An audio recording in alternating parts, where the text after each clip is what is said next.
Before the first tunnel was driven, the Tsugaru Strait had to be understood from the surface.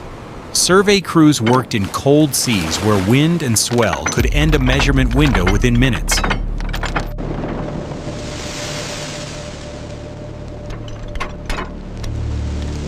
When the sea forced them back, the engineers changed the method, not the objective. Back on land, every field note was compared against the proposed route. A physical model showed the narrow corridor connecting Honshu and Hokkaido. The alignment would descend beneath the seabed, protected by more than 100 meters of rock. Construction depended on 3 linked excavations: the pilot, service, and main railway tunnels.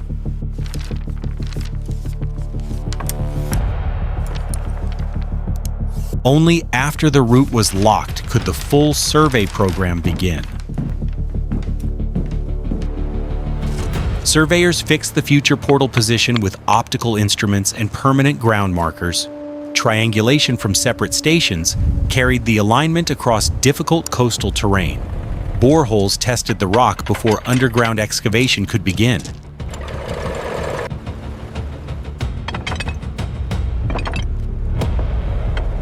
At sea, crews waited for a narrow weather window to hold the vessel on station.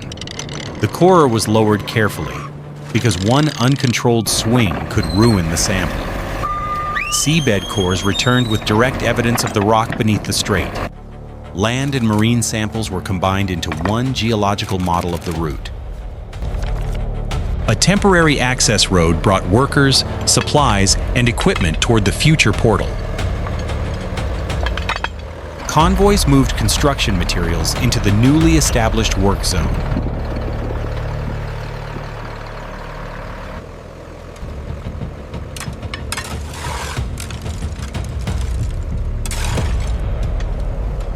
The hillside was stripped back until competent rock stood exposed. Survey marks defined the first drilling pattern at the closed portal face. A controlled blast opened only a shallow recess into the mountain. Loose rock was removed, and the first steel support secured the entrance.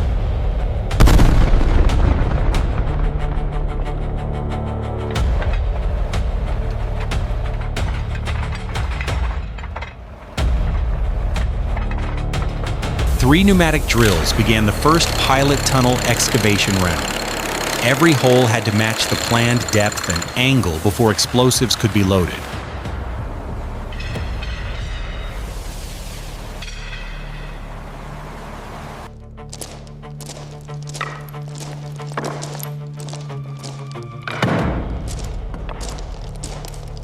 One blast advanced the heading by only a short distance. Ventilation cleared dust and gases before anyone returned to the face. A compact loader removed the broken rock left by the blast. Narrow gauge wagons carried the excavated rock back toward the portal.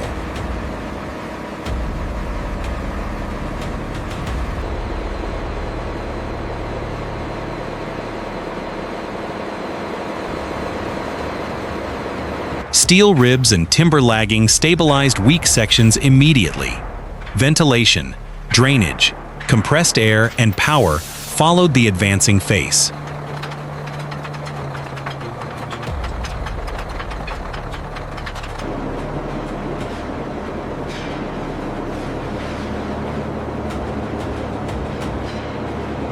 Probe drilling warned the crew when water pressure began rising ahead.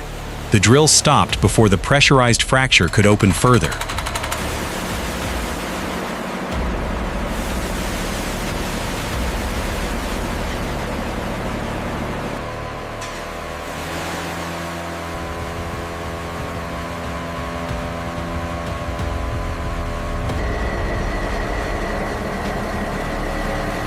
Pumps and collection hoses kept the inflow confined near the face.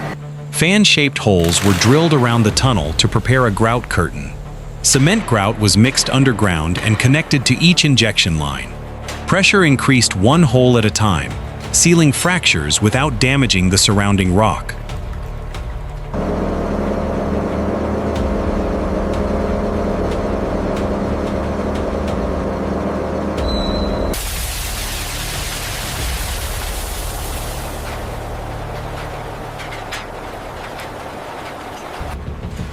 A verification hole confirmed that the treated ground was stable enough to continue.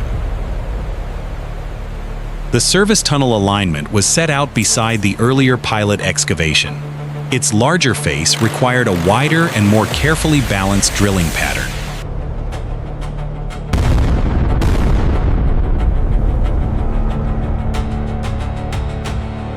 Fresh air pushed blast gases away from the newly opened heading.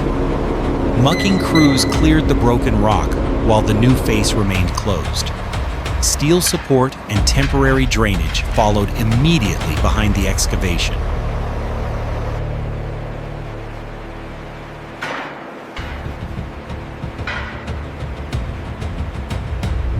Track, ventilation, power, water, and compressed air extended toward the face. Cycle after cycle, the service tunnel became the project's underground lifeline. Surveyors marked where connecting galleries would branch from the service tunnel. These short passages created access to the future main tunnel alignment.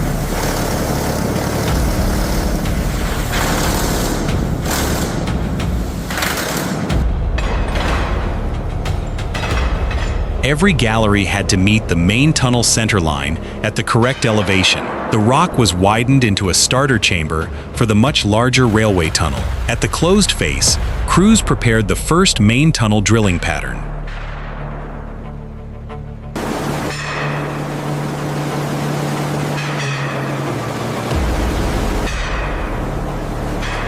The first main tunnel round required a much larger and denser drilling pattern. Explosives were loaded carefully across the face before every worker withdrew. The controlled blast began opening the upper heading of the main tunnel. Ventilation and gas tests cleared the heading before mucking could begin. The upper section was excavated first, leaving the lower bench intact. Muck moved through the connecting gallery and out along the service tunnel.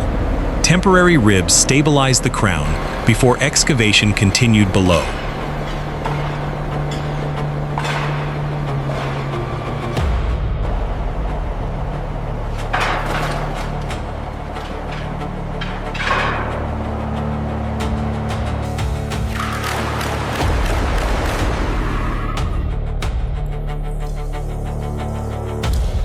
A second excavation stage removed the bench and formed the rough full profile. Workers trimmed projections until the tunnel matched the required clearance. Drainage and temporary support stabilized the newly enlarged section. One construction track and the utility lines advanced behind the face. Heading, bench, mucking, and support repeated thousands of times beneath the strait.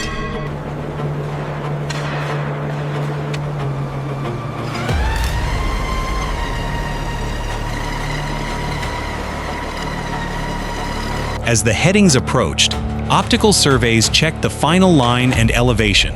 Probe holes from opposite sides met inside the remaining rock barrier.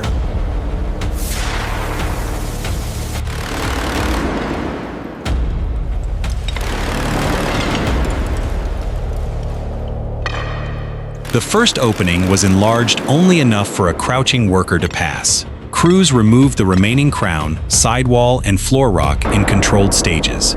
At last, the two headings formed one continuous main tunnel axis.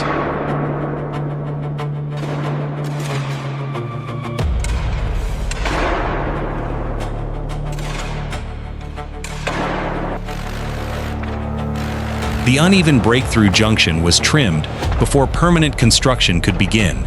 Crews lowered the floor to create the designed invert profile. Drainage pipes, filter material, and sumps were installed beneath the future railway.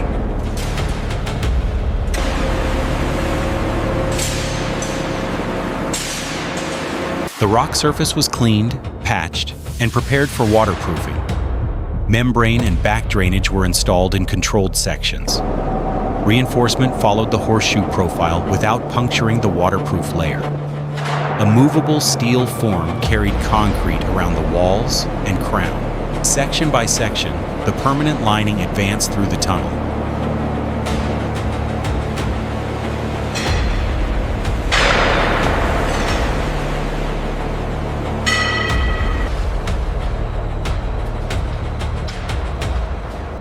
Surveyors marked 2 permanent railway center lines on the completed invert.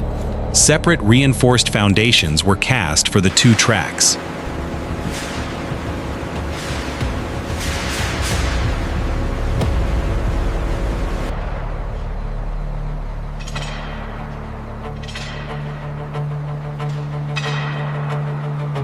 Exactly 4 running rails were aligned for gauge, elevation, and cross-level. Cable troughs, drainage covers, and maintenance walkways completed the civil fit-out. Independent overhead contact systems were installed above each track. Power, signaling, communications, lighting, and safety circuits followed.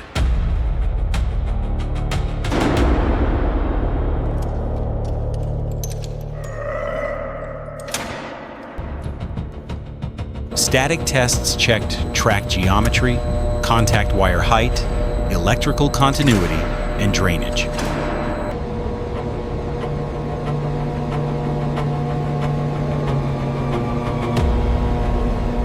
Dynamic runs measured braking, vibration, airflow, and pantograph contact.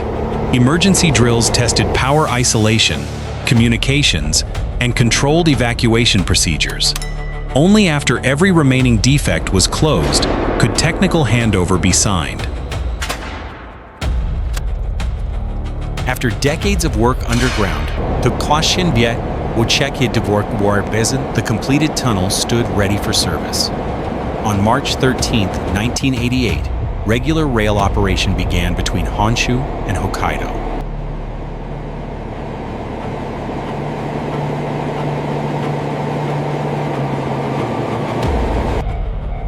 Built meter by meter beneath the sea, Seikan became a lasting monument to Japanese engineering.